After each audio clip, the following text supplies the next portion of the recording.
Paz do Senhor, queridos. Amém?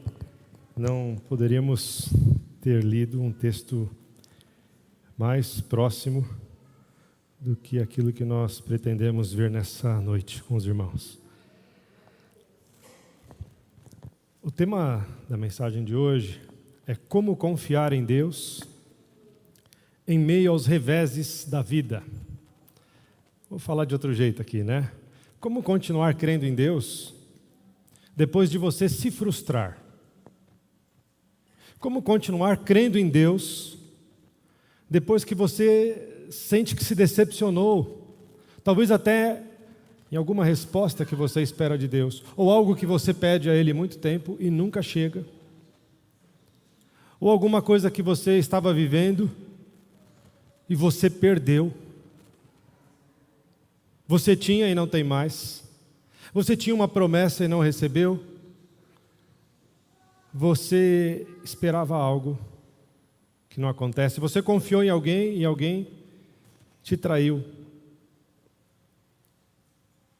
Como continuar crendo, confiando em Deus no meio dos reveses da vida?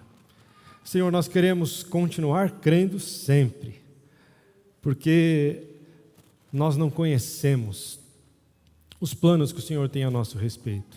E a Tua palavra diz que os planos e pensamentos que o Senhor tem a nosso respeito são pensamentos de paz e não de mal. Isso não significa dizer que se o Senhor tem pensamentos de paz a nosso respeito, nós não vamos passar por aflições ou por dores. Porque nós vamos passar pela dor, contudo, a nossa paz se manterá. Porque Jesus disse: a minha paz vou lá dou não como o mundo a dá. É uma paz diferente, é uma paz que independe da circunstância, é uma paz que vem de Deus, que não podemos explicar, mas podemos vivê-la. E eu te louvo por isso, Senhor, por este grande mistério de viver a Tua presença em qualquer momento, em qualquer fase da vida, em qualquer estação. Nós podemos estar firmados em Ti. Glórias ao Teu nome, no nome de Jesus. Nós precisamos admitir uma coisa: a vida não é para amador. Quem dizia isso é o nosso professor lá do seminário, pastor Maurício Abreu de Carvalho. Ele dizia isso em várias aulas. Quando ele tratava conosco de história ou de ética, ele dizia: a vida não é para amadores. E sempre essa frase vinha no meu coração, assim, é verdade, né?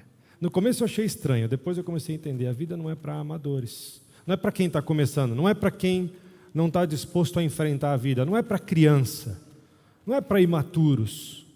A vida é para nos amadurecer, nos tornar maduros. Essa é a vida que vivemos aqui. A verdade é que nessa vida nem sempre a gente só festeja. A vida tem uma dinâmica interessante, que a gente precisa assumir que ela é assim. Nós nos alegramos, mas nós nos entristecemos. Nós damos, nos doamos, e não recebemos nada em troca às vezes. Ou então recebemos crítica. Nós festejamos num dia e no outro nós nos enlutamos. Nós amamos como Jesus nos ensina a amar, e como Jesus também somos desprezados, açoitados, repudiados. A verdade é que a vida é assim. Só que a gente, como cristão, parece que a gente quer criar um mundo diferente do que o mundo que Deus nos colocou. A gente quer um mundo de só vitória. Sabe o que é um mundo de só vitória? É o mundo da criança mimada que tem tudo que quer.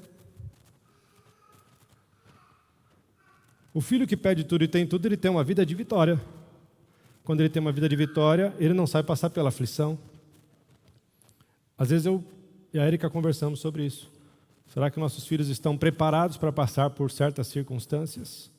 E a gente às vezes cria alguns caos na vidinha deles, para eles terem problemas, porque senão quando eles forem grandes eles vão ser imaturos.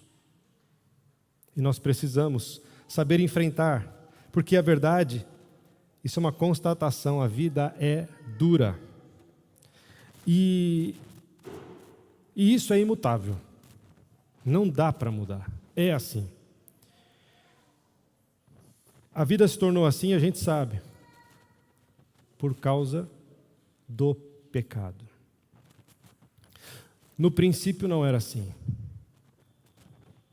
Mas quando o homem pecou, Deus disse: agora vocês vão se afastar de mim. Vocês vão ver como é viver sem mim. Viver sem mim é viver como um morto. Mas além de fazer isso, ele falou: eu vou restaurar e renovar aqueles que compreenderem que a vida pode ser mais alta e melhor, e que eu tenho um plano para eles, e que, embora o homem tenha estragado esse plano, eu provi um resgate, uma redenção eterna. O apóstolo Paulo é alguém que havia aprendido esse segredo, ele nos mostra isso.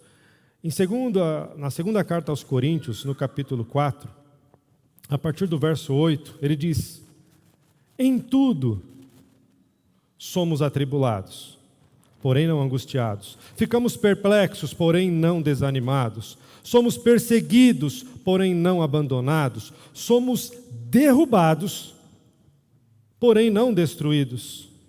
Levamos sempre no nosso corpo o morrer de Jesus, para que também a vida dele se manifeste nesse corpo. Eu vou te falar as 4 coisas de novo agora, que Paulo disse que nós passamos.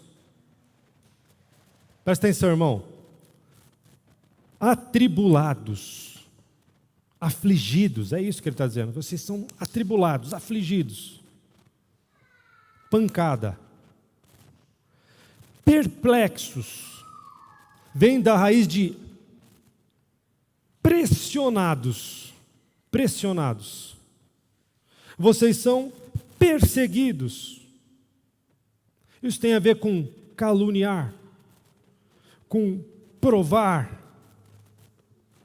E vocês são abatidos, derrubados. Abatidos, aqui é de uma guerra quando você abate pessoas. Abatidos, quase dado como mortos. Tamanha prova que vem sobre nós. Mas, sob todas essas circunstâncias, nós não somos angustiados. Nós não vamos nos desanimar, nós não vamos ficar desesperados e nós não vamos ficar destruídos. Você não vai ficar angustiado. Pode chorar? Pode. Pode se entristecer? Pode. Pode ficar no estado de angústia? Não. Quando é que nós ficamos assim? Nós vamos ver um pouquinho disso. Pode ficar desanimado? Não, mas você pode perder a empolgação. Você pode ficar uns dias assimilando. Mas a tua vida e o teu sustento diante de todas as calamidades pelas quais passamos é Jesus. Ele é que sustenta a tua vida. O que sustenta a tua vida não é as coisas que você tem. Não são as pessoas que sustentam a nossa vida. Quem sustenta a nossa vida é Deus. Desesperados, não podemos ficar desesperados. Nós podemos ter medo de alguma coisa. Nós podemos passar por crises, mas nós precisamos lembrar que nós temos uma esperança. Esperança não combina com desespero.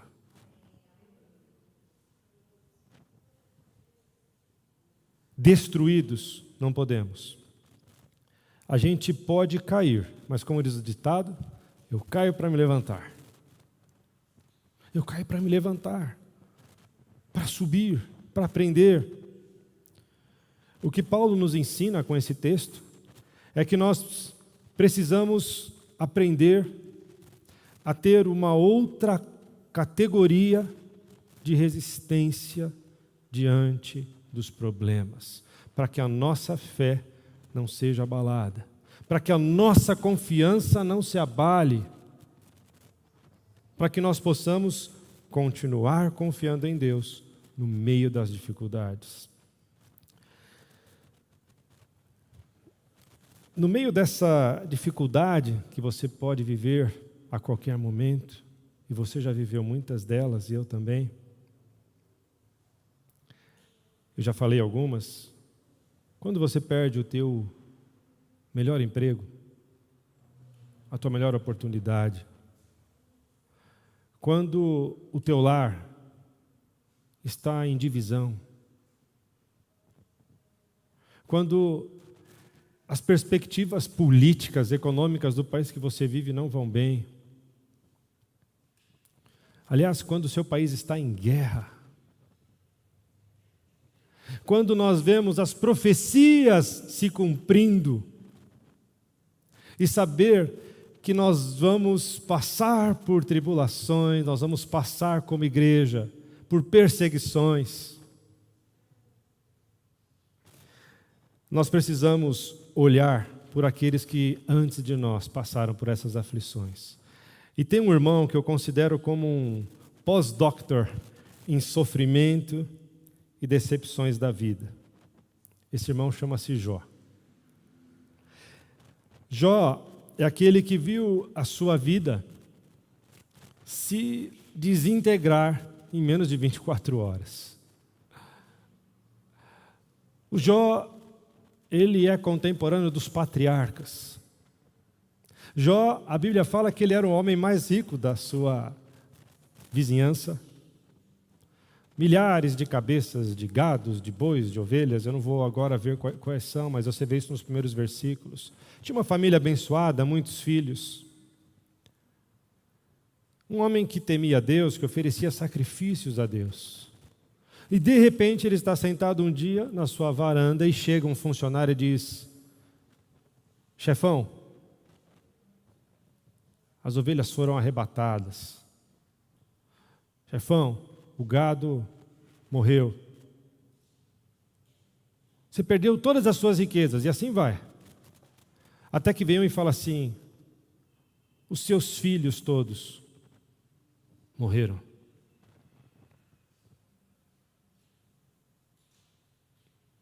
Passado mais algumas horas, eu não sei se de horas ou dias, o inimigo pede ao Senhor que possa mais uma vez atribular Jó e provar a Jó. E Deus permite. E agora ele vai e toca a sua vida e traz sobre ele uma chaga e uma enfermidade. E essa enfermidade é tal que ele se coça com cacos de telhas. Esse é o estado de Jó. Esta é a aflição de Jó. Esta é a luta de Jó. E Jó, com as experiências de sofrimentos pelas quais ele passa, eu percebi aqui 5 lições. A primeira dela é: diga a Deus exatamente como você se sente. A segunda é: aceite a ajuda de outras pessoas. A terceira lição é: deixe de perguntar por quê, de tentar achar culpados e inclusive de se culpar. A quarta lição é: diante das incertezas, confie ainda mais em Deus. E a quinta lição é: recuse-se a viver amarguradamente. Então, a primeira lição: diga a Deus como você se sente. Libere as suas frustrações, a sua tristeza, e faça do momento da crise, da decepção, da tristeza, um momento de adoração. O problema é que a gente lê algumas coisas na palavra e pressupõe outra. Jó, capítulo 1, 20, diz que depois de Jó receber essas notícias, ele rasgou as suas roupas, uma atitude de humilhação, Ele raspou a cabeça e se prostrou em uma atitude de adoração. Será que nós estamos prontos para fazer isso? Você recebe notícia que morreu todos os seus filhos.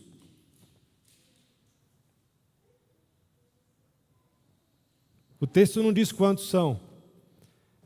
Diz no final que ele teve tudo em dobro. Lá no final ele tem 10 filhos. Pode-se pressupor que ele tinha 5 ou 10. Mas no mínimo ele tinha 5 filhos. E eles morreram. 5 filhos de uma vez. Quando nós enterramos o nosso pai, a nossa avó, o nosso avô, a dor da separação é enorme. Mas quando um pai enterra um filho, essa é uma dor que só quem passa por ela sabe qual é, porque não é a ordem natural das coisas. A expectativa não é essa. E esse homem tem que se despedir dos seus filhos todos.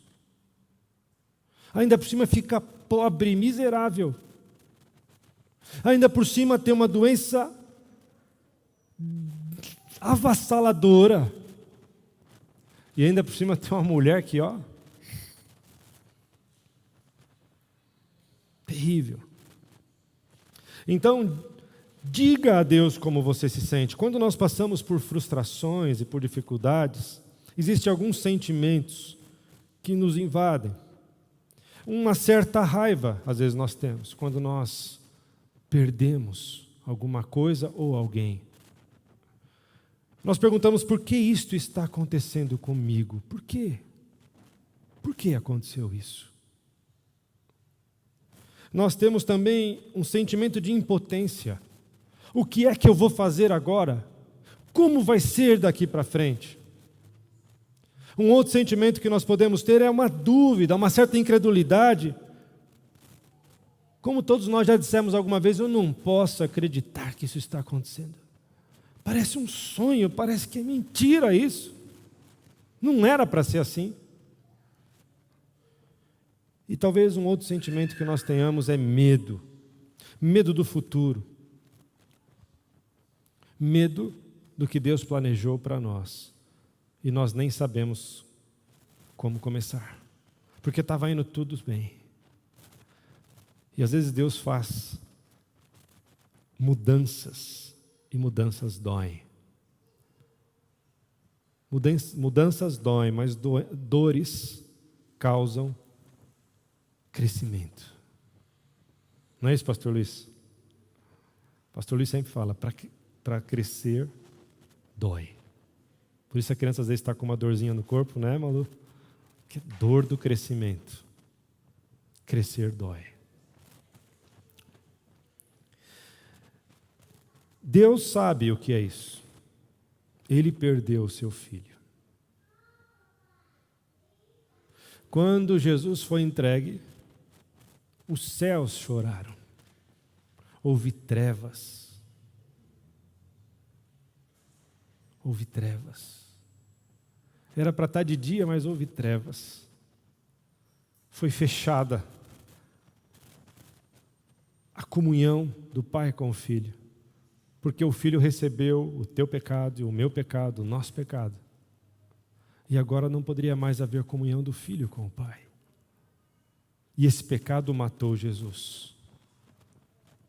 E o Pai sofreu a angústia, a dor, a tristeza de separar-se do seu Filho. Às vezes nós, no meio das perdas que nós passamos, nós usamos alguns textos meio fora de contextos.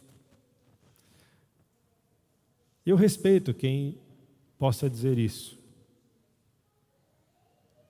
Talvez você tenha alcançado um nível de fé que poucos alcançaram, mas alguém que diz assim, louvado seja Deus por tudo. Em tudo dai graças. Se é tudo, então em tudo eu vou dar graças. Mas eu acho que Deus quer de nós, acima de tudo, a nossa sinceridade. Você que é pai, sabe que o teu filho passa por aflição. E quando ele sofre uma perda, uma decepção, ele vai mal numa prova, ele vai mal numa competição e ele está triste. Eu não vou ensinar meu filho a dizer assim, diga, em tudo dai graças. Mas eu vou dizer o que você aprendeu com isso. O que você tem que mudar para você crescer. Vem aqui que eu te dou um abraço. Vem aqui que eu te consolo. Fala a tua tristeza, fala a sua decepção. No meio da angústia, nós precisamos dizer a Deus como é que nós nos sentimos. Como pai, eu sou assim. Os meus filhos às vezes lutam comigo, sabia? Eles lutam. Eles querem fazer coisas que eu não quero que eles façam. Eles querem ganhar coisas que nós não queremos dar. E muitas vezes eu digo para eles sim, ou eu digo não. Mas a confiança que eu quero que eles aprendam e tenham é que quando eu lhes disser não, eles vão continuar tendo um porto seguro. Eles vão continuar tendo o meu abraço. Eles vão continuar tendo a minha consolação. Consolação talvez seja uma coisa de mãe, né? O pai dá essa segurança. E a mãe traz um consolo que só ela tem.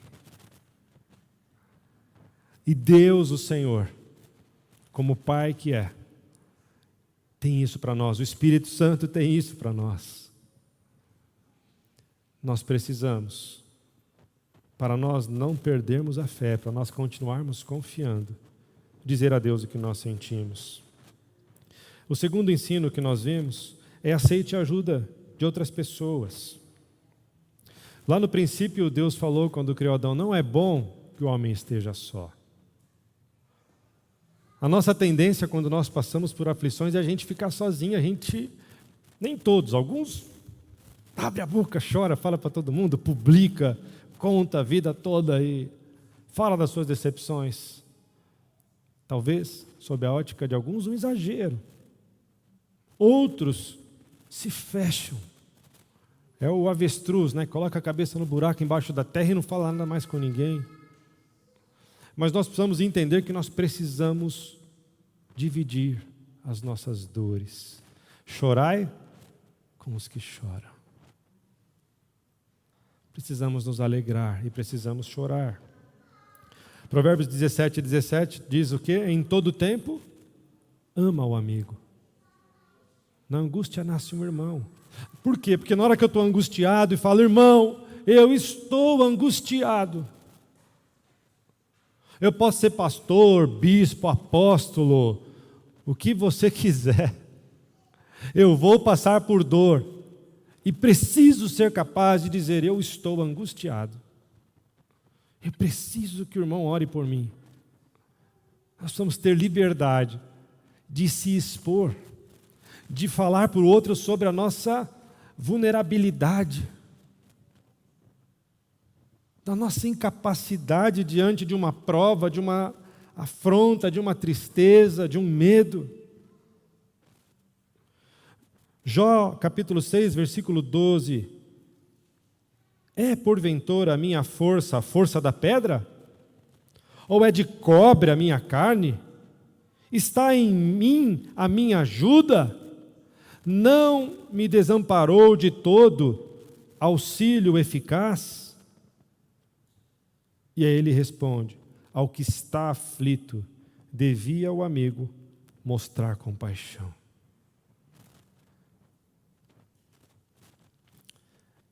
Nosso medo, talvez, em não dizer ao outro o que estamos sentindo, é o medo de que o outro nos julgue, ao invés de demonstrar compaixão. É o medo de achar que o outro vai me achar fraco. E o problema é que não tem problema nenhum a gente se sentir fraco em algum momento da vida. O problema é quando a gente fica sustentando uma aparente força que não temos. Fé que já está abalada, sem recorrer à ajuda. Nós precisamos levar os fardos uns dos outros. Gálatas 6:2, ajudem a levar os fardos uns dos outros. E desse modo vocês vão cumprir a lei de Cristo. E qual é a lei de Cristo? Amarás o Senhor teu Deus de todo o teu coração, alma, de toda a sua mente.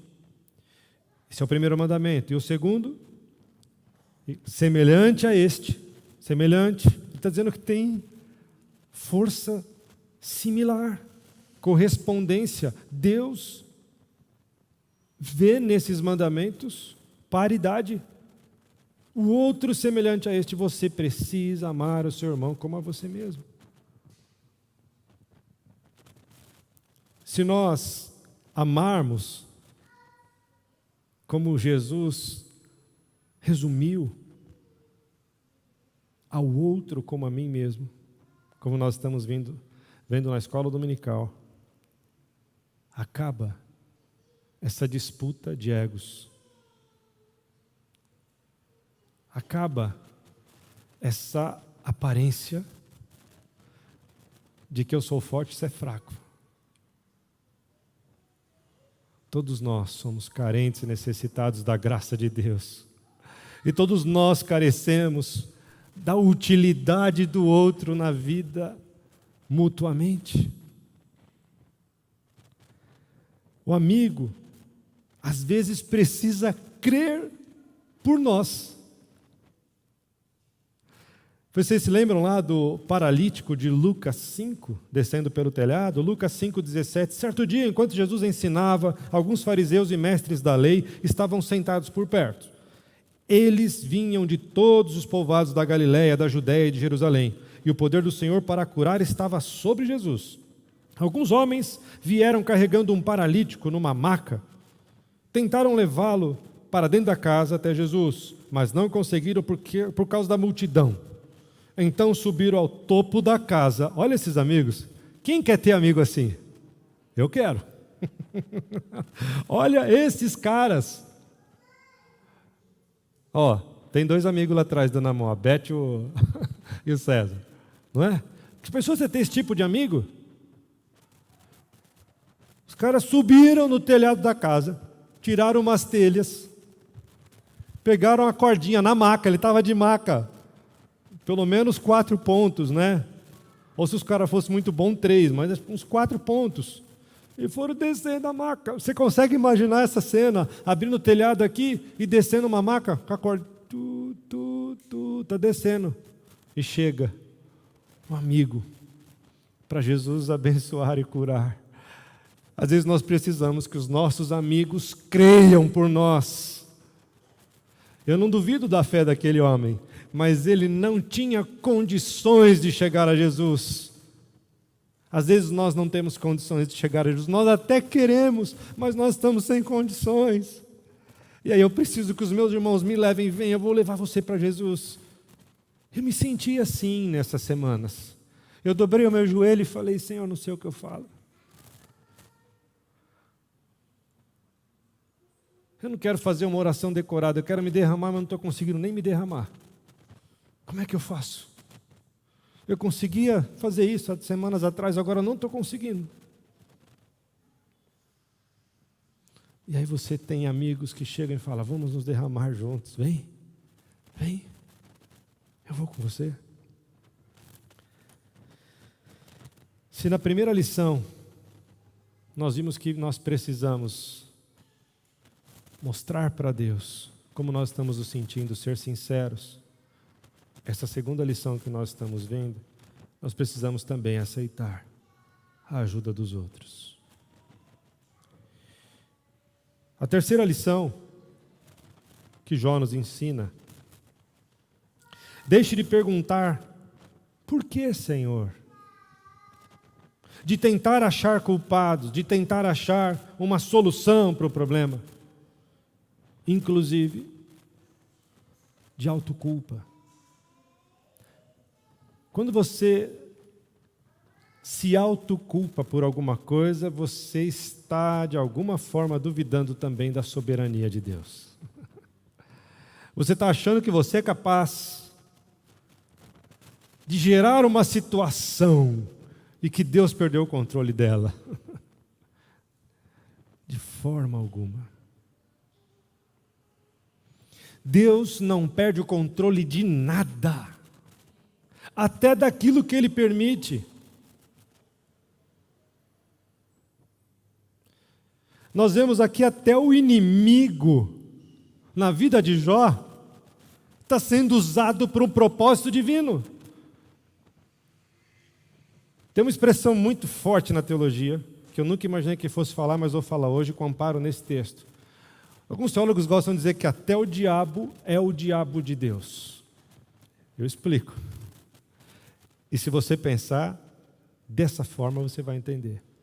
Porque quando o inimigo vai e faz uma arruaça, como fez na vida de Jó, ele pediu autorização para fazer e Deus permitiu. Ele está cumprindo um propósito divino. Sabe por que não podia ser diferente? Porque senão Deus perdeu o controle. O bicho está solto fazendo o que quer e Deus está tentando arrumar o que ele faz de errado? De modo algum. Ele só faz o que Deus quer que ele faça. E nós não vamos entender tudo agora. E por isso a gente não tem que ficar fazendo pergunta. O pastor da minha sogra, da Érica, quando ela era adolescente, lá na Batista, pastor Silvio, ele sempre disse isso, e elas sempre repetiram: diante do inexplicável, cale-se. Não fique conjecturando, não fique tentando saber o que não foi permitido a você saber. Não tente resolver o problema da dor com as suas habilidades intelectuais. Não fique tentando explicar ou achar um culpado. Vamos ver as perguntas de Jó. Aqui Jó nos ensina ao que a gente não deve fazer. Ele é um homem em completa aflição. E ele diz em Jó 3,11: por que eu não nasci morto?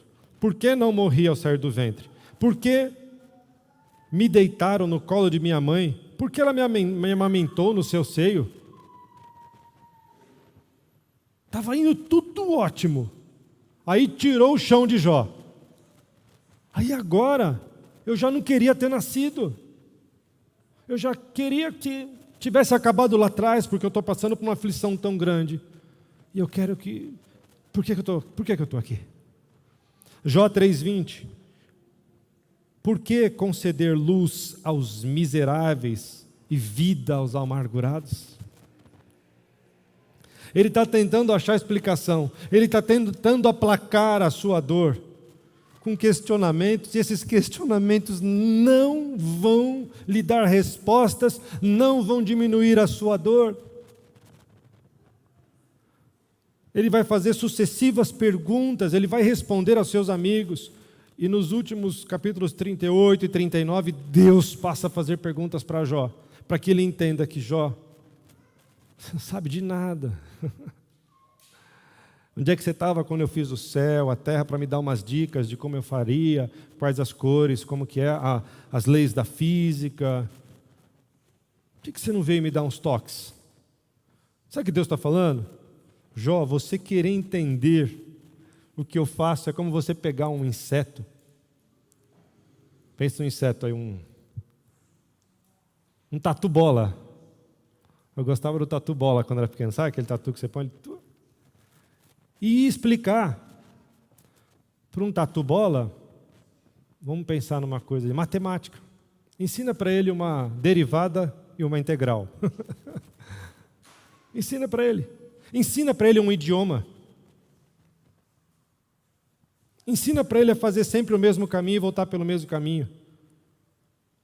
É a mesma coisa que a gente querer entender a mente e os propósitos de Deus. A nossa dor não vai diminuir com explicações. Por que perdi meu emprego? Por que perdi minha família? Por que perdi a pessoa amada? Por que estou doente? Por que eu não casei ainda? Por que eu não tenho filhos?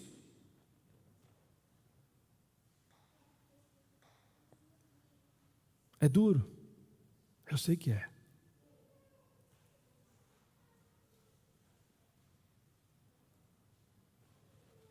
Mas Deus sabe. Deus sabe. Existe uma resposta para essas questões. Eu não sei se você quer ouvir, mas a resposta é: eu não sei. A resposta que você tem que dar para você mesmo é: eu não sei. Eu não sei. Porque eu não sou Deus. Provérbios 25, 2, na parte A do versículo, ele fala: é direito de Deus ocultar certas coisas. É direito de Deus ocultar certas coisas. Aliás, você acha que a sua mente é capaz de compreender Deus? Se Deus se revelasse completamente, você acha que é possível a sua mente assimilar tudo que Deus é? Deus transcende a nossa mente, Deus transcende o que a gente pode compreender. Às vezes Deus esconde de nós o seu rosto, para que nós possamos aprender a confiar nele, e não nos nossos sentimentos. Não é que os nossos sentimentos são maus.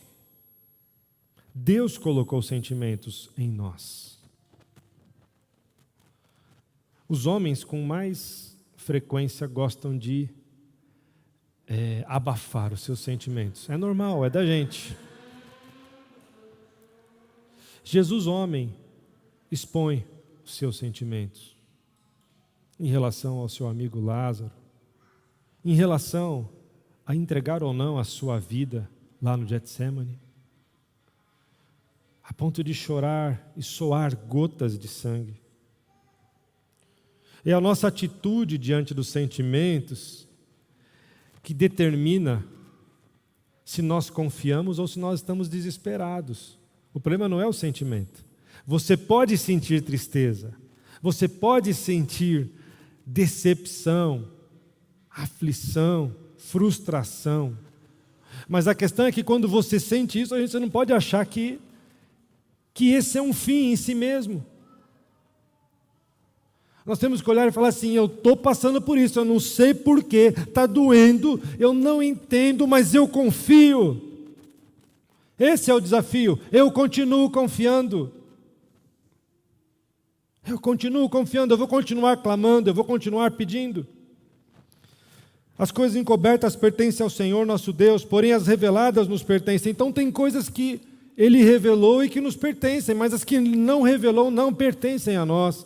Deuteronômio 29, 29.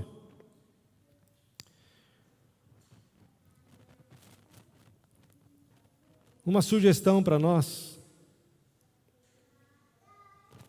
Algumas vezes na vida, nós vamos passar por momentos que nós não vamos ter respostas.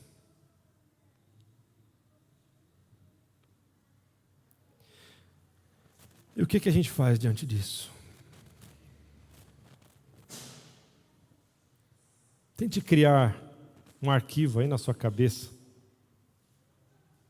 do tipo: coisas que eu não entendo.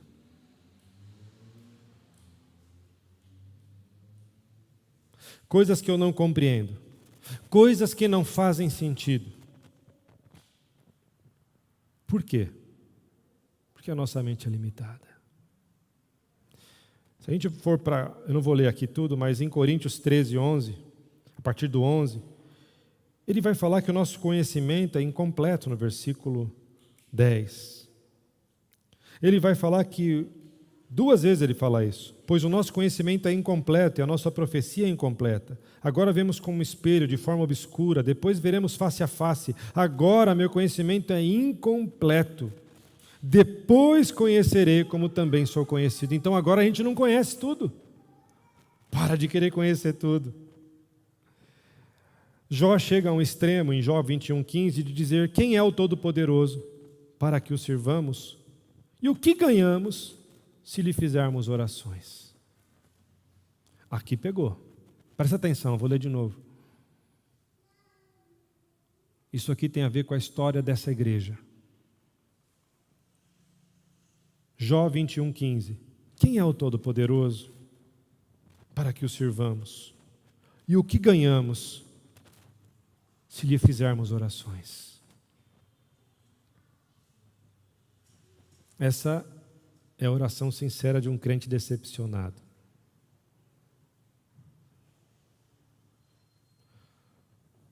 Paulo fala que ele acordava de madrugada, oferecia sacrifícios por si, por seus filhos.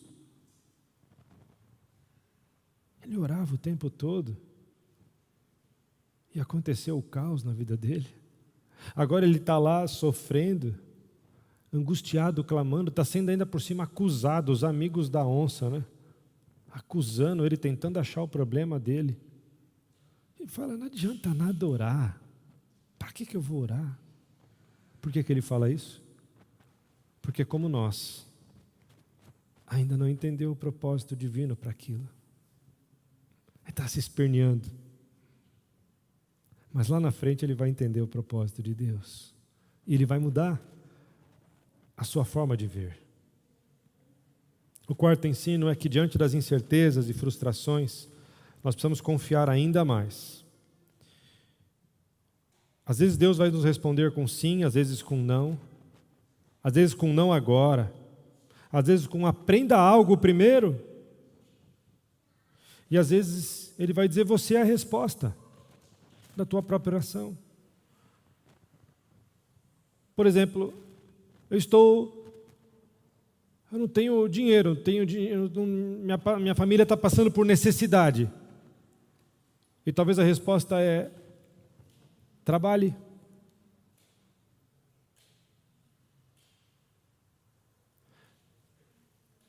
Eu quero me casar. E talvez a resposta seja, conheça pessoas. Converse com gente.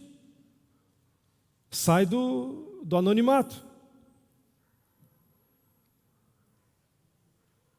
Às vezes nós estamos frustrados com Deus, achando que Deus vai viver a nossa vida e fazer coisas que só nós podemos fazer. Deus não faz o que nos compete fazer. Não mesmo. Nos deu capacidade para fazer coisas. E isso só nós podemos fazer. A missionária da Assembleia de Deus, irmã Luzia Lina Zakarchuk, mais conhecida como a minha avó, ou a mãe da minha mãe, uma mulher que viveu inteiramente para a obra de Deus. Inteiramente para a obra de Deus. Eu diria que ela perdeu o seu casamento por causa da obra de Deus. E não compete aqui julgá-la, mas o seu amor pela obra de Deus era tão grande que ela abdicou de muitas coisas para viver o sobrenatural, para ser um instrumento de bênção por onde ela passava. Ela era missionária aqui perto, na cidade de Itaquaquecetuba, depois da Zona Leste ali, né? Passou a Zona Leste, Itaquaquecetuba. Tinha uma casinha simples, se mudou para lá já na sua velhice. Era missionária aqui em Diadema, foi para lá, vivia lá. Eu já contei isso para os irmãos. Quando Deus a usava, ela tinha o dom de operação de maravilhas. E numa das vezes que eu acompanhava, ela chegou numa casa para orar para uma mulher acamada. Havia meses ou anos, eu não me recordo.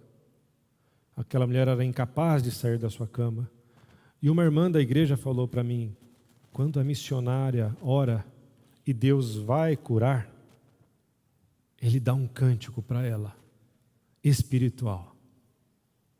E a minha avó era cantora de ópera. E eu via minha avó assim, orando, daqui a pouco, aquele agudo, assim, parecia que enchia aquele quarto, sentia a presença de Deus. E nessa ocasião eu vi aquela mulher se levantar e todo mundo chorar e ficar feliz. E ela pôde operar diversos milagres semelhantes. Mas uma coisa que eu não contei para vocês. Os últimos 8 anos da minha avó foi numa cama. A missionária Luzia foi usada por Deus para levantar dezenas, curar centenas de pessoas no nome de Jesus. Mas aprove a Deus não curá-la. Aquela cena que Deus me permitiu ver ela levantar alguém daquele lugar em nome de Jesus, de uma cama. Por outro lado, eu tenho uma outra visão da minha avó numa cama, com mal de Parkinson, porém lúcida, por 8 anos, sem se queixar, com feridas pelo corpo.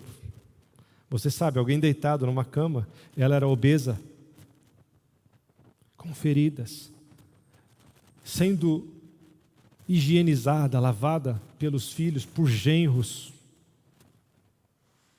Humilhação. Ninguém quer. A pessoa se acostuma, mas ninguém gostaria.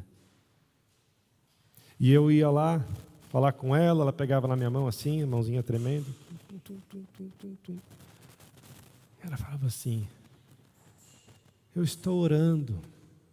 Eu tenho, não sei quantos, mas é mais ou menos por aí, vai. 24 netos. Ela falava o nome de todos. Eu oro por todos eles todos os dias. Eu tenho não sei quantos bisnetos. Eu oro por eles todos os dias. Com dores, numa cama. Uma mulher que viu Deus levantar tanta gente. Uma vez ela pediu para ir na Deus é Amor do Davi Miranda. Falou: eu creio que me levem lá. Ela manteve a fé. Foi, o pessoal meio contrariado, mas o pessoal tentou dar uma dos amigos do telhado lá, né, que a gente viu, e levou ela até lá. E ela foi à igreja, recebeu oração. Mas Deus disse não. E ela voltou e continuou com a mesma fé, com a mesma busca, com a mesma intensidade, com o mesmo testemunho, com o mesmo exemplo, com a mesma intercessão, com o mesmo amor pelo seu Deus. E foi fiel até a morte. 8 anos, queridos, não são 30 dias, não são 6 meses. 8 anos. Diante das incertezas, das dificuldades, nós devemos confiar ainda mais em Deus.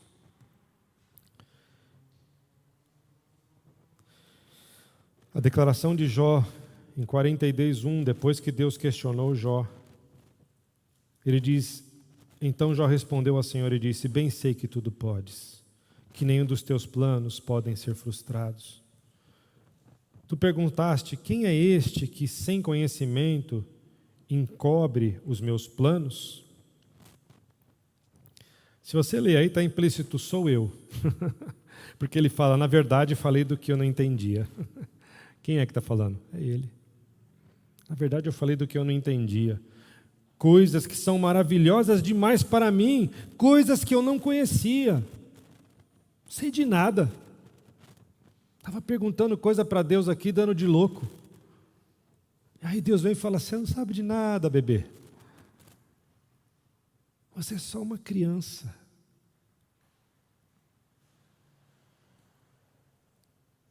Coisas maravilhosas demais. E no 6 ele disse: por isso me abomino e me arrependo em pó e cinza. Eu vou continuar confiando. Eu vou continuar crendo. E quando ele ora por seus amigos, Deus vai e faz uma obra gloriosa na sua vida. O horário já está avançado, eu vou passar para o final. Recuse-se a viver amargurado. 5ª lição.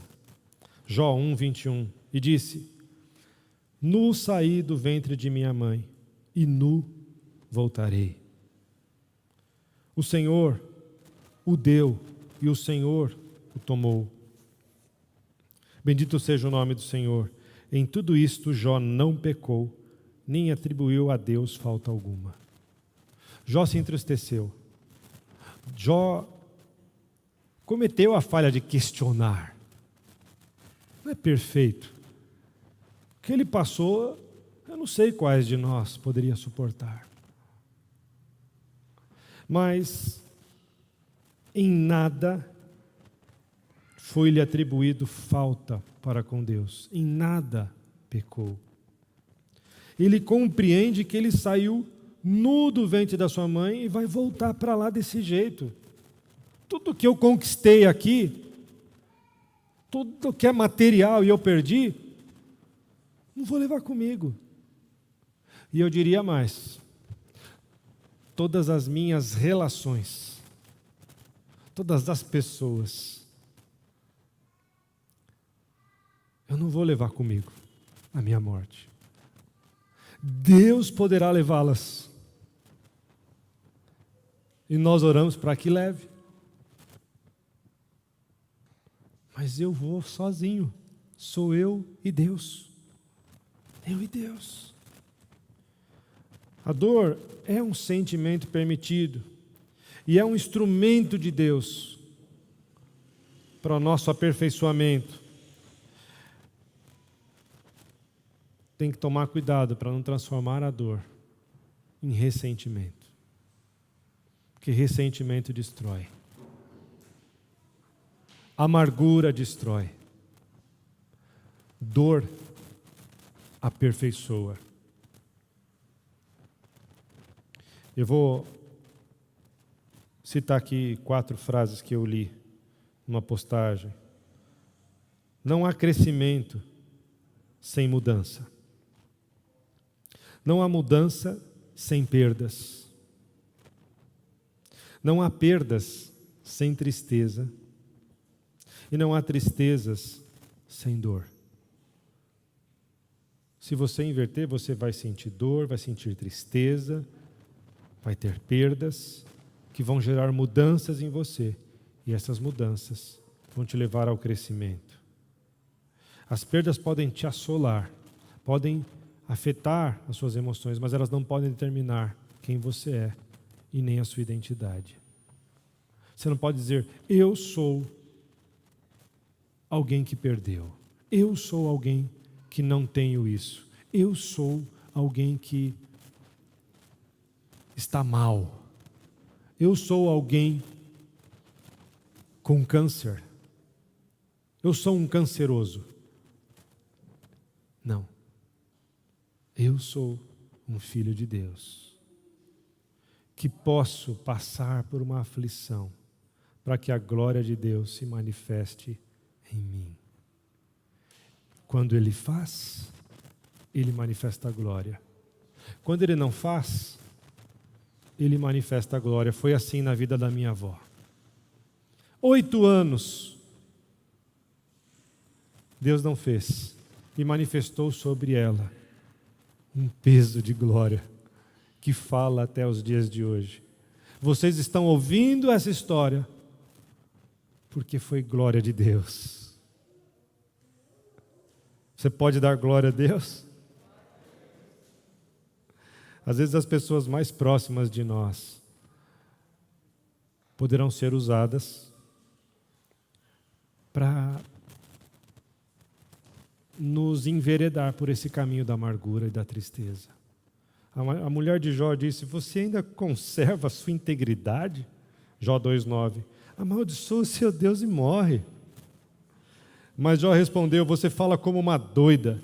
Temos recebido de Deus o bem, por que não receberíamos também o mal? Em tudo isto Jó não pecou com os seus lábios. Nós recebemos de Deus o bem e o mal, mas o mal de Deus gera transformação. O mal que Deus permite em nós gera mudança. Tem uma frase que eu ouvi de um pregador que eu tenho repetido algumas vezes. O evangelho não é anestesia. O Evangelho é transformação. Nós não somos um bando de anestesiados. Eu tenho dor, venho na igreja, canto, faço uns louvor, worship. Aí eu vou para casa, estou me sentindo bem. Aí na segunda-feira vem o problema de novo. Aí chega, eu fico esperando vir a semana. Agora me sinto bem. Não. O Evangelho me confronta e me transforma. Que Deus abençoe você e a sua casa. Enquanto os irmãos se preparam aqui para o louvor, nós vamos orar.